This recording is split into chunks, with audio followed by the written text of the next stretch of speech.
इस चैनल को फौरन सब्सक्राइब कर लो और बेल आइकन जरूर दबा दो ताकि हर नई कहानी का नोटिफिकेशन सबसे पहले आप तक पहुंचे।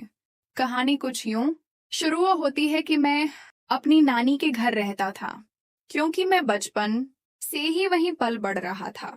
मेरे मामों की नई नई शादी हुई थी और इनकी बीवी यानी मेरी ममानी बेहद खूबसूरत और दिलकश शख्सियत की मालिक थीं।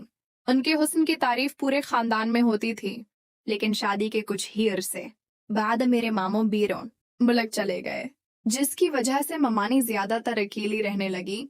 शुरुओं में तो सब कुछ मामूल के मुताबिक था, मगर आहिस्ता आहिस्ता मैंने महसूस किया कि ममानी के रवैये में अजीब सी तब्दीली आ रही है। वो अक्सर मुझसे रोजाना एक ही चीज मंगवाती थी और वो थी मोमबत्ती। हालांकि हमारे घर में बिजली के लिए यूपीएस भी मौजूद था। मैं हैरान होता कि जब बिजली का मसला नहीं तो मोमबत्ती की क्या जरूरत है, मगर चौंकी में उनका लिहाज करता था, इसलिए खामोशी से उनके कहने पर मोमबत्ती ला देता। वक्त गुजरता गया और मेरी उलझन बढ़ती गई। एक दिन हिम्मत करके मैंने ममानी से पूछ ही लिया कि वो इन मोमबत्तियों का क्या करती हैं। इस पर वो मुस्कुराकर बात को टाल गईं और कहने लगे कि तुम अभी बच्चे हो, तुम्हें ये सब बातें समझ नहीं आएंगी। इनका ये जवाब मेरे लिए मजीद हैरानकुन था। मैंने कई बार कोशिश की कि इस राज को समझ सकूं, मगर हर बार वो या तो हंस देते या बात बदल देते। नानी को भी ममानी बहुत पसंद थी और वो उनकी हर बात को नजर अंदाज कर देती थी। शाम के वक्त ममानी अक्सर अपने कमरे में अकेली चली जाते और किसी को भी अंदर आने नहीं देते। ये सब बातें मेरे लिए बहुत अजीब थीं। मैं कई बार सोचता कि शायद वो अपने शोहर की याद में उदास रहती हूँ, मगर फिर उनके रवैये में वो उदासी नजर नहीं आती थी। एक दिन मैंने फैसला किया कि अब मुझे खुद ही उस बात का पता लगाना होगा, मगर साथ ही मुझे ये भी खौफ था कि कहीं मैं कोई ऐसी हरकत ना कर बैठूं जो गलत हो। इस किश्मकिश में कई दिन गुजर गए और मेरी बेचैनी बढ़ती रही। इधर ममानी का रवैया भी दिन वह दिन मजीद प्रासरार होता जा रहा था और मैं इस उलझन में फंसता जा रहा था कि आखिर इस सादा सी चीज यानी मोमबत्ती के पीछे क्या राज छिपा हुआ है। वक्त गुजरता गया, मगर ममानी की आदत न बदली। वो रोज मुझसे मोमबत्ती मंगवाते हैं और शाम होते ही अपने कमरे में चली जाते हैं। एक दिन उन्होंने खुद ही मुझ से कहा कि अगर तुम जानना चाहते हो कि मैं मोमबत्ती का क्या करती हूँ तो आज रात खड़ा के खुली छोड़ दूंगी, तुम आकर देख लेना। ये सुनकर मैं हैरान भी हुआ और थोड़ा घबरा भी गया। रात का इंतजार मेरे लिए मुश्किल हो गया।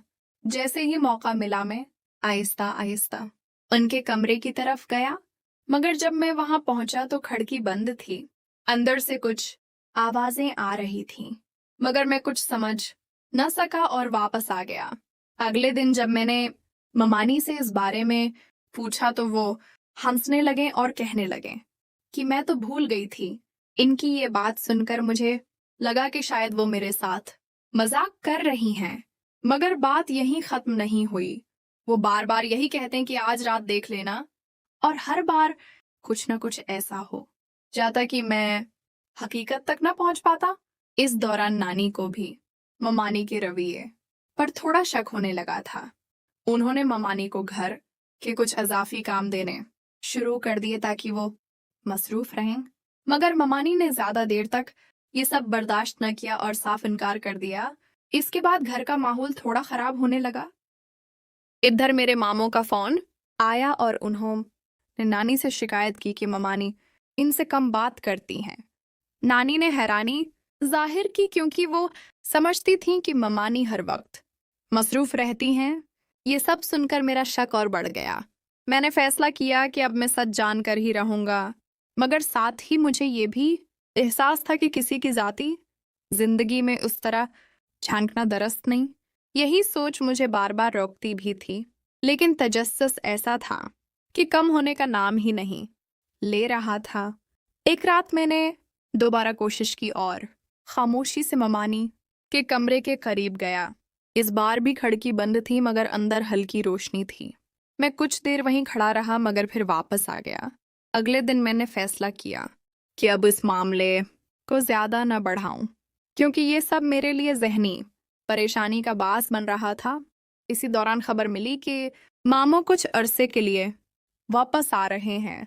घर में सब खुश थे, मगर ममानी के चेहरे पर वो खुशी नजर नहीं आई जो होनी चाहिए थी। ये बात मेरे लिए मजीद हैरानकुन थी।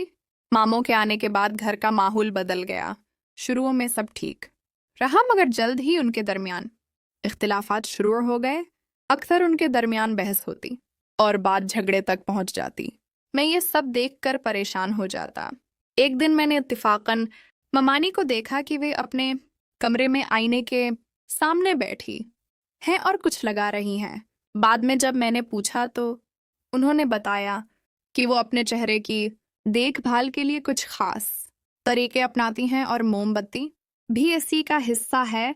इनकी बात सुनकर मुझे काफ़ी हद तक तसल्ली हुई और मैंने सोचा कि शायद मैं ही ज़्यादा सोच रहा था, मगर उनके रवैये की उलझन फिर भी पूरी तरह ख़त्म ना हुई।